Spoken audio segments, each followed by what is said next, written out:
whenever we talk of death or think of death, it is mostly the physical death that comes to our mind. जब भी हम कभी मौत या मृत्यु की बात करते हैं या सोचते हैं, तो अधिकतर शारीरिक मौत और मृत्यु का विचार हमारे दिमाग में आता है. You might think of a dead body. हो सकता है एक मृत शरीर की तस्वीर दिमाग में आ रही हो. You might get a vision of your own dead body or of a loved one. शायद अपने ही मृत शरीर का कोई नजारा दिख रहा हो या किसी प्रियजन का. और a graveyard scene with the body in the casket. या शायद कोई कब्रिस्तान जहाँ पे जो कब्र है उसमें जो शरीर को जाना है, शायद वो हमारे मन में ऐसे विचार तस्वीर आ रही हो. And most people are scared of dying. It's natural. अधिकतर लोग जो हैं वो मृत्यु से, मौत से डरते हैं. And that fear of death is there. As my mother herself had said. And I know it's scary. It's scary because I've been once through a CT long time back. You go into that machine and it looks like you are inside a coffin. लगता है जैसे कि आप अपने उस ताबूत के अंदर हैं and someone has locked you from outside and you wonder when I'll come out of that. और कब उस मशीन से बाहर निकलेंगे ऐसा लगता है. It is scary. डर लगता है. And the subject of death makes people uneasy. जब मृत्यु की बात होती है तो लोग जो हैं विचलित हो जाते हैं अपने मन में. People are scared of losing a loved one. और किसी प्रियजन की मौत होने या खोने से हमें डर लगता है. And in case a loved one has died, some people go into a long phase of depression. और अगर कोई प्रियजन की मृत्यु हो चुकी है तो हम बहुत लंबे कैसे समय में चले जाते हैं, अवसाद हम कहते हैं, समय में चले जाते हैं, डिप्रेस हो जाते हैं. But the question this morning is, do you feel the same fear, the same uneasiness, the same depression about spiritual death? सवाल आज हमारे सामने ये है कि क्या यही भय, यही विचलित होना, यही अवसाद या डिप्रेशन, क्या हम आत्मिक मृत्यु के बारे में जब कभी सोचते हैं तो क्या इसी प्रकार से यही भय हमें आता है? Do we get scared in the same manner when we think of physical death, when we think of spiritual death? And the truth is, very few Christians are actually aware of the reality of spiritual death. बहुत कम मसीह हैं जो इस बात को गहराई से जानते हैं या समझते हैं या सोचते हैं आत्मिक मृत्यु के विषय में. Even if they have read about it somewhere in the Bible or have heard preachers preach about it, they turn a deaf ear to this crucial truth. और हो सकता है मसीह लोग जो हैं उन्होंने चर्च में पादरियों को प्रचार करते हुए सुना होगा, कहीं पे वचन में पढ़ा होगा, लेकिन फिर भी इस विषय पे जब आते हैं तो अपने कान को बंद कर लेते हैं. Why is that so? ऐसा क्यों है? ऐसा क्यों है कि आत्मिक मृत्यु के विषय पे लोग अपने कानों को बंद कर? Why do people turn a deaf ear when we speak of spiritual death? Why do people turn a deaf ear to such important matters of faith? विश्वास के बारे में इतनी महत्वपूर्ण बात है तो लोग अपने कानों को, आंखों को क्यों बंद कर लेते हैं? Jesus responded to such attitude and said, यीशु ने कहा, He who has an ear, let him hear. जिसके कान हैं वो सुन ले. Why did he say that? Because people don't want to hear. क्योंकि लोग सुनना नहीं चाहते हैं. People turn a deaf ear because, first of all, they don't contemplate, they don't reflect on these issues. They don't want to reflect. लोग जो है इन सब बातों पे सोचना नहीं चाहते हैं. And second, the cares and pleasures of this world keeps them too preoccupied. इस संसार के जो काम हैं, जो बंधन है, उन सब में लोग इतना व्यस्त हो जाते हैं कि उनको समय नहीं मिलता है इन विशेष संगीन बातों के बारे में सोचने का. But this is the truth and we need to pay attention. लेकिन ये सच है, as much as physical death is true, spiritual death is also true and we need to pay attention. जितना सच शरीर की मृत्यु में है वही सच आत्मा की मृत्यु का भी है और आज उसी के बारे में हम थोड़ा बात करेंगे. Paul says to the Ephesian church in chapter 2 verse 1, and Paul says, you were dead in your transgressions and sins in which you used to live when you followed the ways of this world and of the rulers of the kingdom of the air, the spirit who is now at work in those who are disobedient. Hindi में पढ़ दीजिए. उसने तुम्हें भी जिलाया जो अपने अपराधों और पापों के कारण मरे हुए थे, जिनमें तुम पहले इस संसार की रीति पर और आकाश के अधिकार के हाकिम अर्थात उस आत्मा के अनुसार चलते थे जो अब भी आज्ञा न मानने वालों में कार्य करता है. And Paul says you were dead. तुम मृत थे. You were stone cold dead, just like a dead body. I'm sure the doctors over here have been to mortuaries. Isn't that part of your service? मुर्दा घर में जाके आप, you must have done postmortems also. You've seen it's dead. And likewise Paul says, जैसे शरीर जो है वो एकदम मृत हो सकता है, वैसे हमारी आत्मा भी मृत हो सकती है. You were dead in your transgressions and sins. No life in your soul and spirit. आपकी आत्मा प्राण में कोई जीवन नहीं था एक समय में. And you were decaying from inside. A physical body which is dead starts to decay. जो इंसान का शरीर है मृत्यु के बाद वो सड़ने लगता है.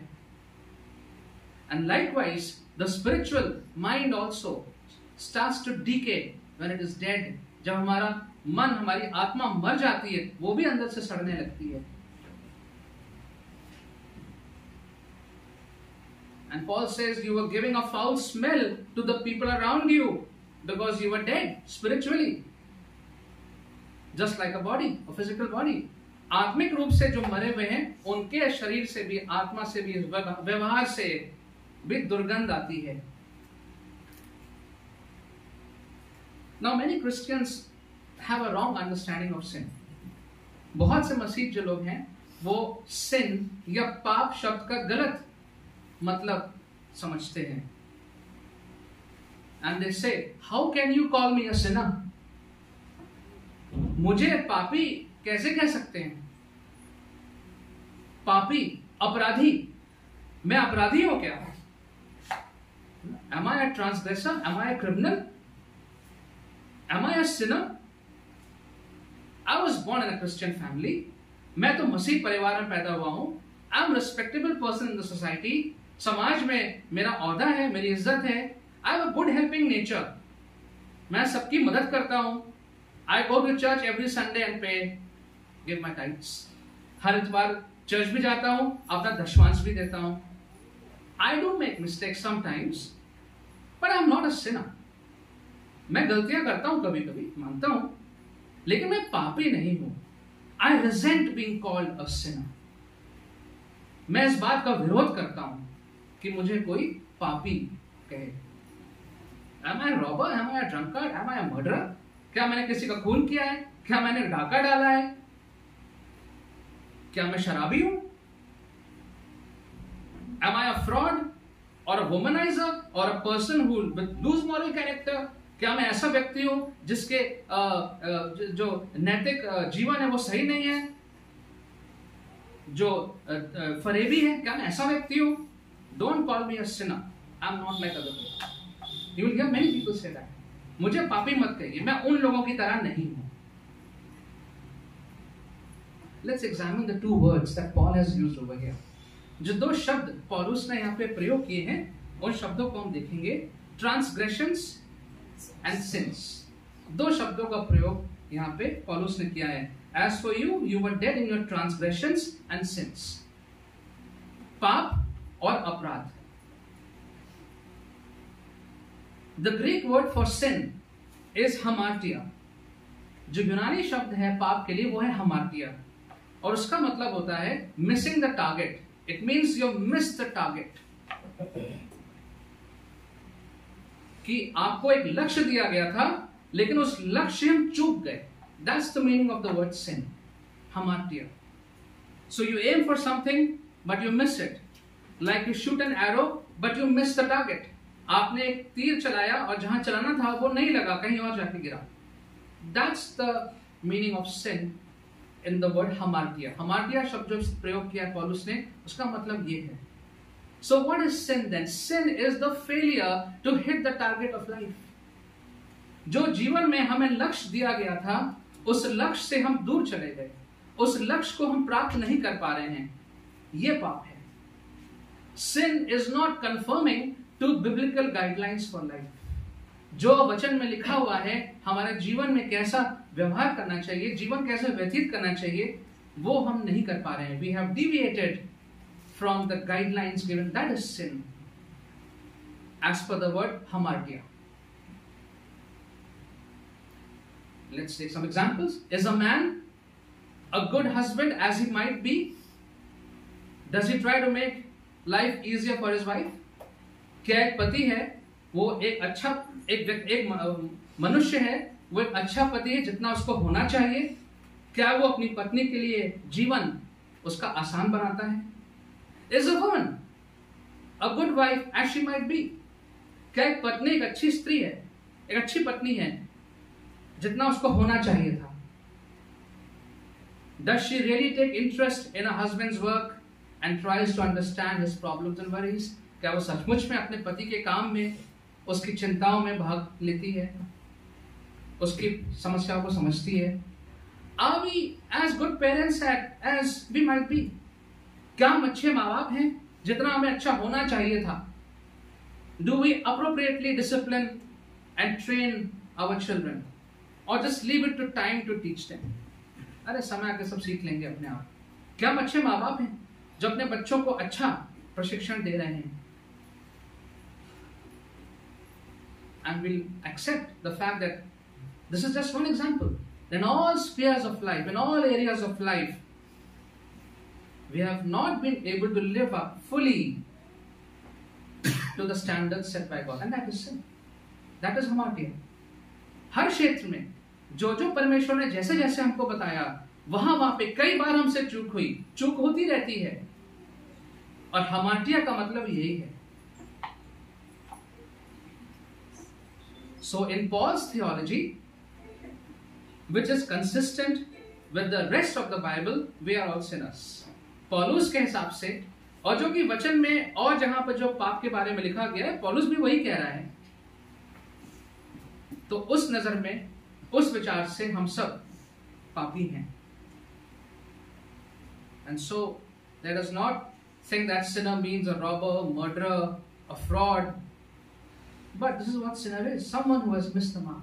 एक वो व्यक्ति जिसने अपना निशाना जिससे चूक गया है. Whatever we were supposed to do, we have not been able to do fully. That person is a sinner. And that would bring all of us into that fold.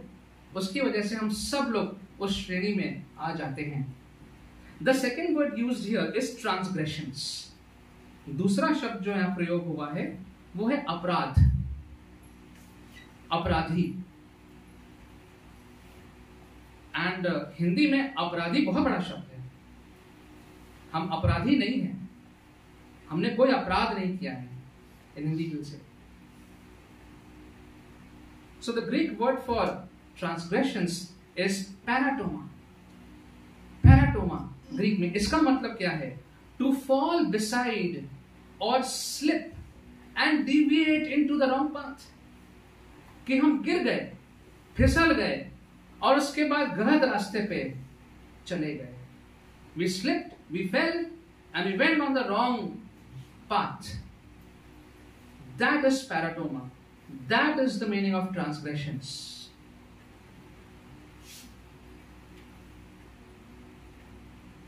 A man or a woman who has slipped in the wrong path in life. एक पुरुष या स्त्री अपने जीवन में किसी गलत रास्ते पे निकल गया. The one who has counted on worldly agencies, friends, philosophies of this world, and has drifted away from the truth. एक व्यक्ति जिसने जो दुनियावी चीजें हैं, सांसारिक चीजें हैं, उन पे भरोसा करते हुए दोस्तों के ऊपर, विचारधाराओं के ऊपर, और वो गलत रास्ते पे निकल गया. And that is true for all of us at some point or the other. कि हम सब के लिए ये बात सच है. Sometimes we listen to our friends, more than what God is saying. Sometimes we just do what others are doing. अरे भाई सब लोग कर रहे हैं, हम क्या करें?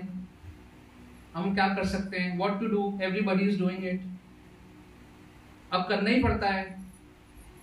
We often say that. In fact, human beings keep missing the mark, keep drifting away every now and then. हम लोग अक्सर ये करते हैं, निशाना हमसे चूक जाता है, सही बात हम नहीं कर पाते हैं और गलत रास्तों पे इधर उधर भटक जाते हैं. Therefore, when we read Ephesians 2, let us not think of the bishop who has sold the church property. Let us not think of our friends who are ungodly. Let us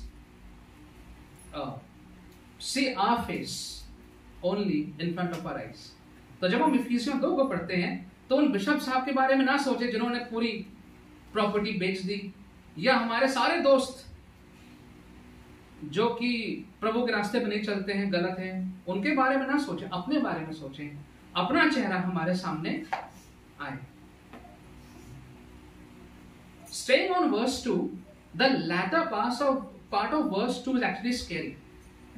जो दूसरा पद है और दूसरे पद का जो बाद का हिस्सा है वो थोड़ा डराने वाला है. I'll read that again. The latter part. I'll read the whole verse. No? In which you used to live when you followed the ways of this world and of the ruler of the kingdom of the air, the spirit who is now at work in those who are disobedient. ये हिंदी में पढ़ लीजिए एक बार फिर से. जिनमें तुम पहले इस संसार की रीति पर और आकाश के अधिकार के हाकिम अर्थात उस आत्मा के अनुसार चलते थे जो अब भी आज्ञा न मानने वालों में कार्य करता है. Now that's the scary part, that the life where we missed the mark and we took the wrong road, we were actually being guided and masterminded by the devil. That's what it says, and that's scary. कि वो समय जब हम अपने निशाने से चूक जाते हैं और गलत रास्ते पे निकल जाते हैं, तो वो समय जो था उसमें हमारा मार्गदर्शन कौन कर रहा था? शैतान हमारा मार्गदर्शन कर रहा था. That's what verse 2 says. वो सारी योजनाओं में हमें फंसा के आगे लेके जा रहा था. And I thought all this time that it is I who am in charge of my life. It's my life. I was never in charge of my life. It is either the Lord or the devil. That's what the Bible says. So I can choose. मैं कभी भी अपने जीवन का charge मेरे हाथ में नहीं था. So when I went and did the wrong things, thinking I have done it, I am responsible. Many people say that. ठीक है, मैंने गलती करी, मैं जिम्मेदार हूँ. But all this time, it was the devil who was the mastermind, took them to the wrong path.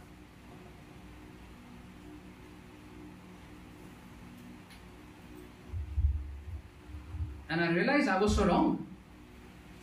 इसको पढ़ते तो ये विचार आना चाहिए, मैं कितना गलत था. I was so wrong.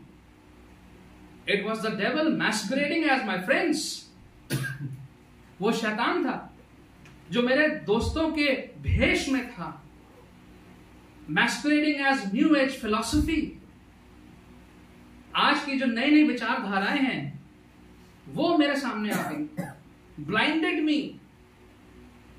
And never realized I was living a life of sin. अपने दोस्तों के चक्कर में, अपने नए नए विचारधाराओं के चक्कर में, इन सब बातों में मैं निकल गया और ये एहसास ही नहीं हुआ कि ये पापमय जीवन था. That's what verse 2 is saying.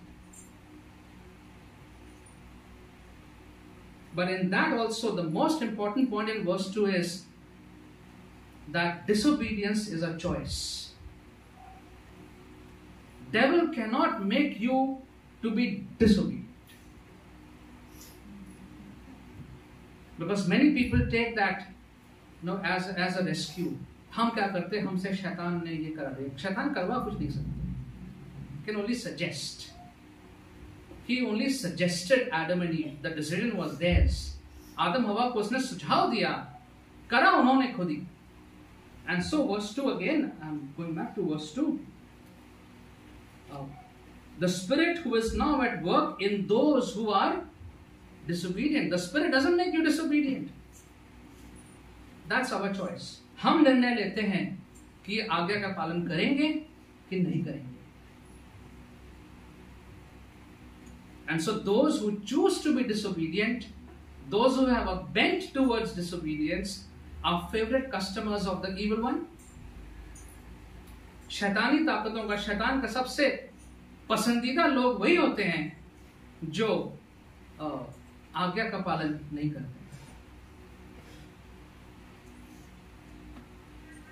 Coming to verse 3 and 4. All of us also lived among them at one time, gratifying the cravings of our sinful nature and following its desire and thoughts. Like the rest, we were by nature objects of wrath.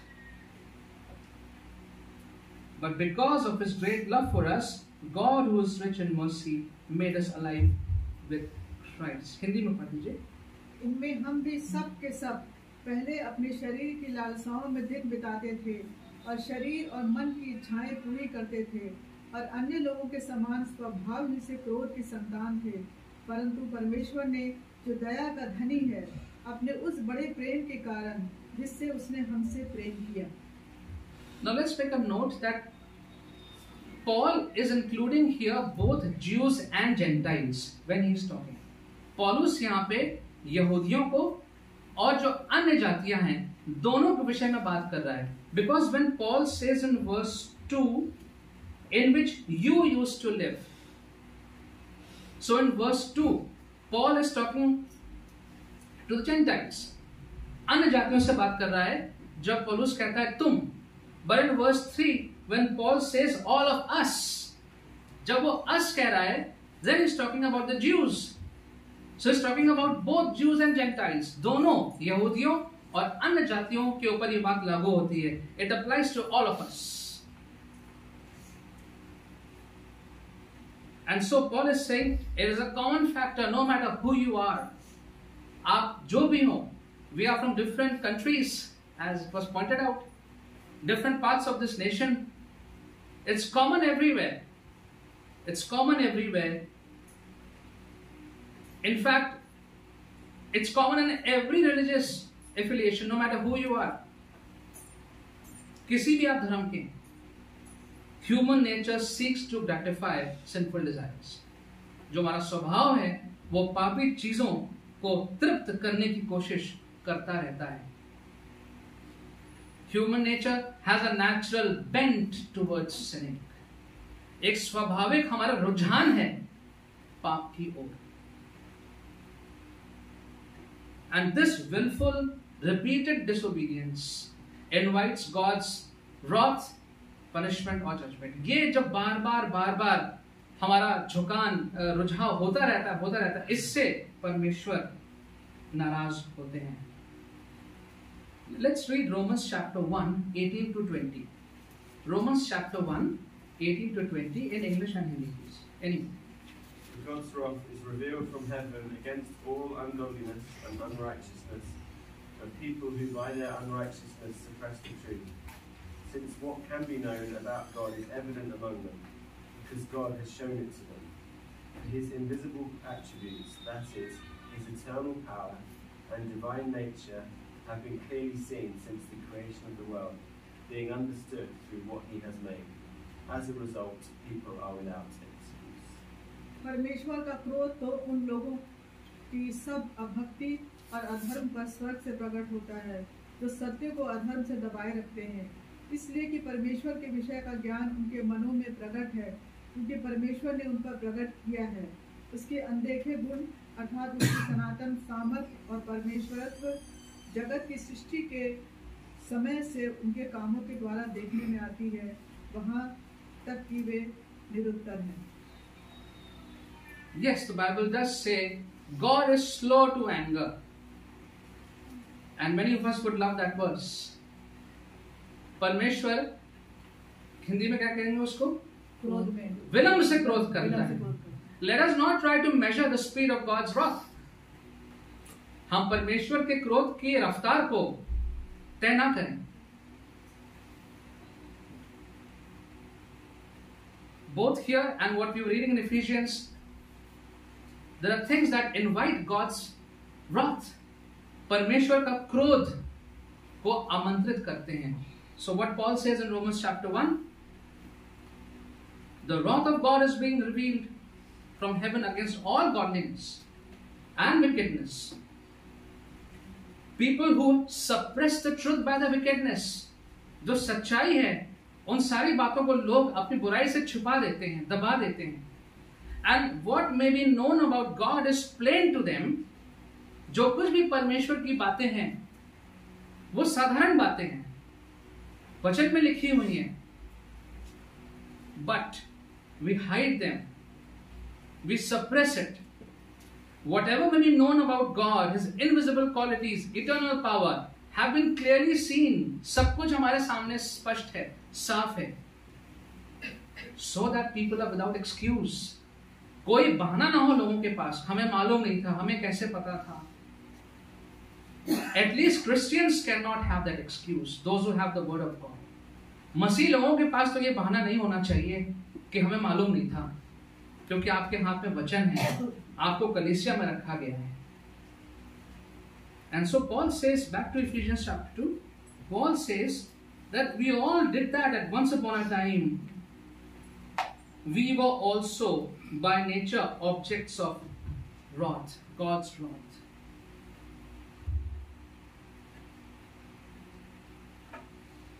But God did not punish. That's what Paul says. Instead of dealing with us as per the law and giving us what we deserve for willful disobedience again and again, He gives us a Savior. That's what Paul says. Verse 3 and 4. But because of His great love for us, God, who is rich in mercy, made us alive with Christ, even when we were dead in transgressions. It is by grace that you have been saved. 5वां पद पढ़ लीजिए। जब हम अपराधों के कारण मरे हुए थे, तो हमें मसीह के साथ जिलाया, अनुग्रह ही से तुम्हारा उद्धार हुआ है। And so Paul is reminding us once again that God's love for us is so great that He could not leave us on our own. He did not give up on us.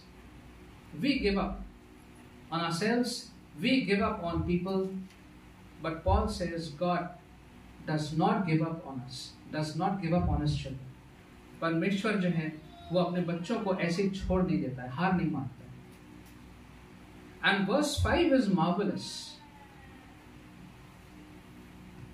जो 5वां पद है वो बहुत अद्भुत है, आश्चर्यजनक है। You know what is marvelous about verse 5? ये कौन सी बात है 5वें पद के बारे में जो इतनी अद्भुत है? That we never knew. हमें मालूम नहीं था।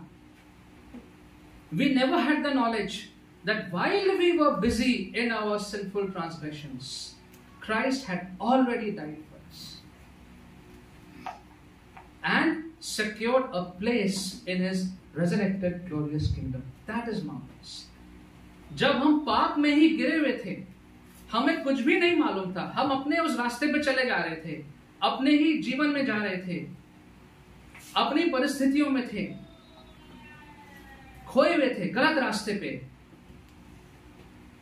उस दौरान हमें नहीं मालूम था कि प्रभु यीशु ने हमारे लिए अपना जीवन दिया।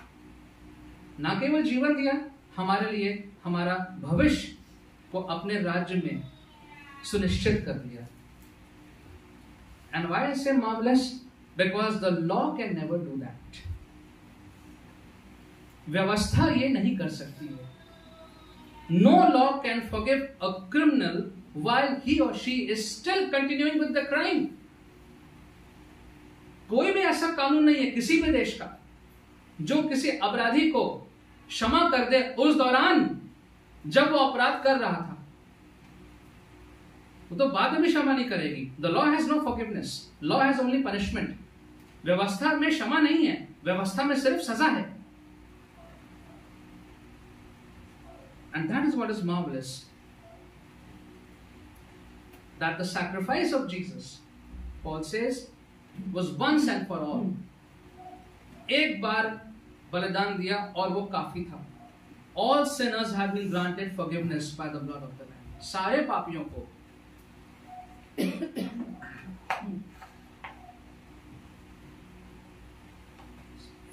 सारे हमार्तिया जो शब्द है या पैराटोमा, सबको प्रभु यीशु मसीह ने क्षमा किया है.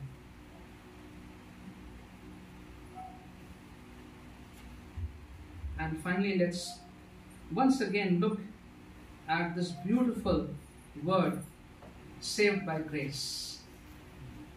You know, every time you think of the word grace, not because we are Grace Bible Church, but even then,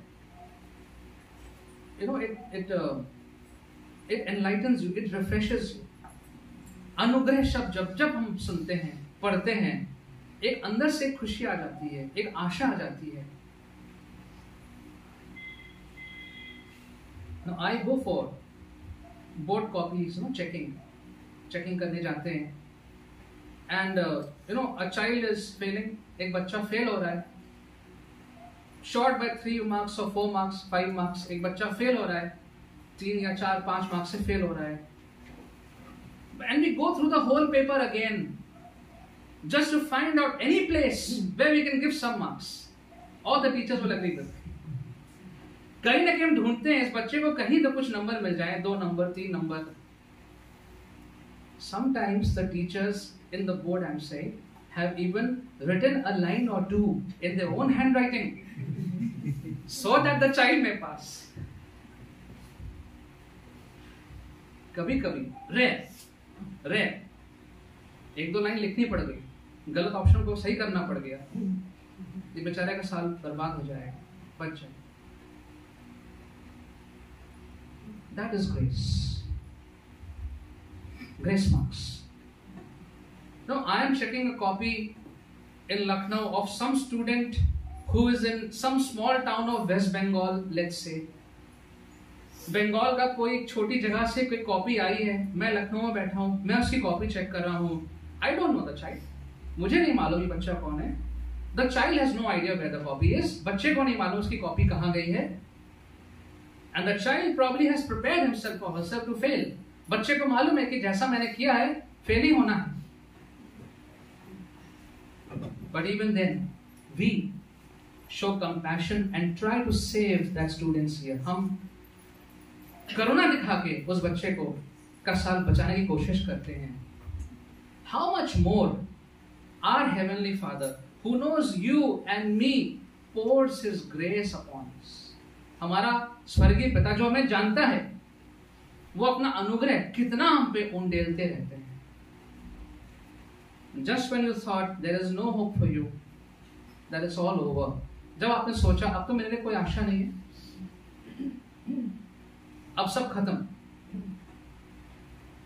And when you are struggling to come out of life's mess but are helpless, आपके जीवन की परिस्थिति बहुत खराब है, आप संघर्ष कर रहे हैं, इससे कैसे बाहर निकलें, असहाय हैं.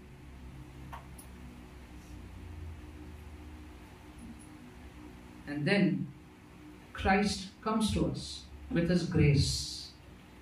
अपने अनुग्रह के साथ यीशु हमारे सामने आते हैं. And the Bible enlightens us. Romans 5:8. But God demonstrates His own love for us in this: while we were still sinners, Christ died for us. God demonstrates His own love for us in this: while we were still sinners, Christ died for us. Hindi में पढ़ दीजिए.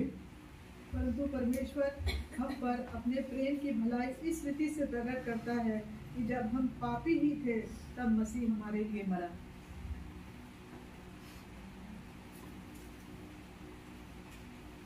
There can be no greater demonstration of grace than this. इससे ज्यादा और बड़ा बात नहीं हो सकती, इससे बड़ा प्रदर्शन नहीं हो सकता अनुग्रह का, कि जब हम पाप में ही थे, हमको मालूम भी नहीं था यीशु के बारे में। खास तौर से जो लोग दूसरे धर्मों से जिन्होंने प्रभु को ग्रहण किया, उनको तो मालूम भी नहीं था। और बहुत से मसीह लोग जो नाम के मसीह थे, उनको भी नहीं मालूम था। जब वो अपने उन जीवनों में विलीन थे, तो यीशु उनके लिए पहले ही मर चुका था।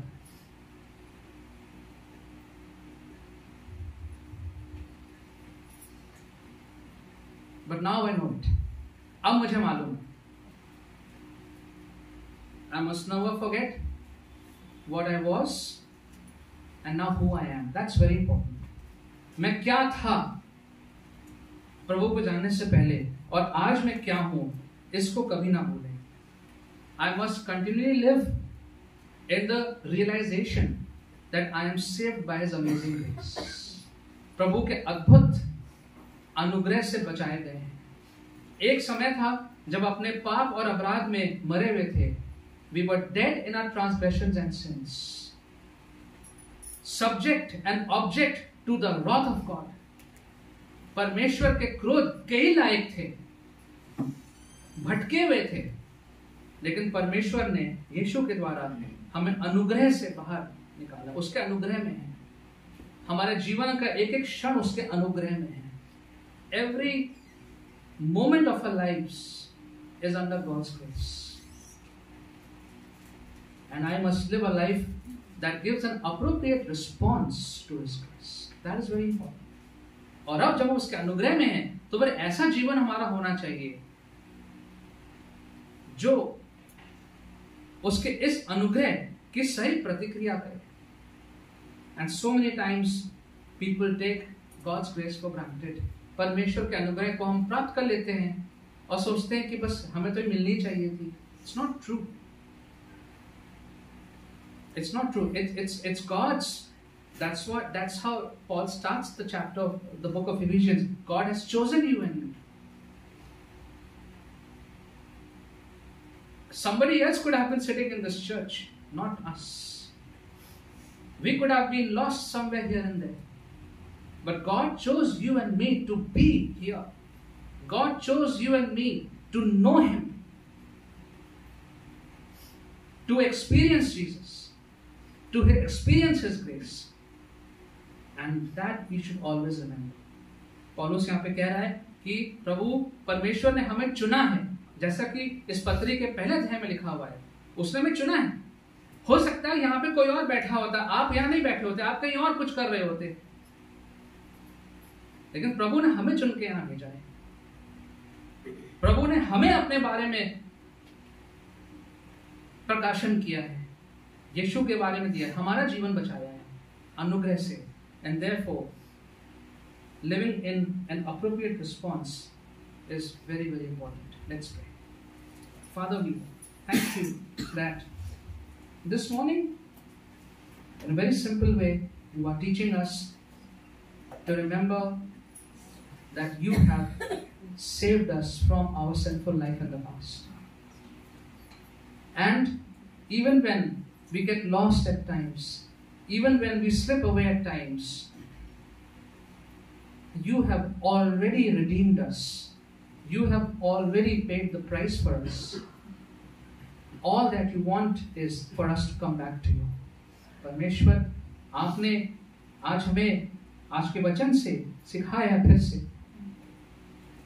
कि आपने हमें हमारे पाप में अपराधी जीवन से मुक्त किया है। आपने अपने अनुग्रह से हमें बचाया है और आपने वो दाम हमेशा के लिए चुका दिया है परमेश्वर। और जब कभी हम अभी भी भटक जाते हैं, कभी कभी गलत रास्ते पे जाते हैं प्रभु, तो आप चाहते हैं कि हम केवल आपके पास वापस आ जाएं, क्योंकि आपने हमें पहले से बचा लिया है। Help us, Lord, to be mindful. Help us, Lord, to enjoy your grace and to know that every moment we live is by your grace. प्रभु जी, हम आपके अनुग्रह में जीवन व्यतीत करें और ये मान लें, जान लें कि हर एक क्षण आपके अनुग्रह में व्यतीत करते हैं। Help us, Lord, to live a life that is an appropriate response to this grace of yours. प्रभु जी, ऐसा जीवन हम व्यतीत करने पाए कि ये अनुग्रह हमारे जीवन में दिखे, and this grace may also be transmitted to others around us. ये अनुग्रह हमारे आसपास के लोग हैं उन तक भी हम पहुंचाएं। Help us lord to bear that witness and testimony. Help us lord to live out that life. प्रभु जी, हम इस बात के साक्षी बने, गवाह बने, और ये जीवन जो आपने हमारे लिए चुन के रखा है, हम प्यारे पिता परमेश्वर उस जीवन को व्यतीत करने पाए। We ask this prayer in Jesus precious name.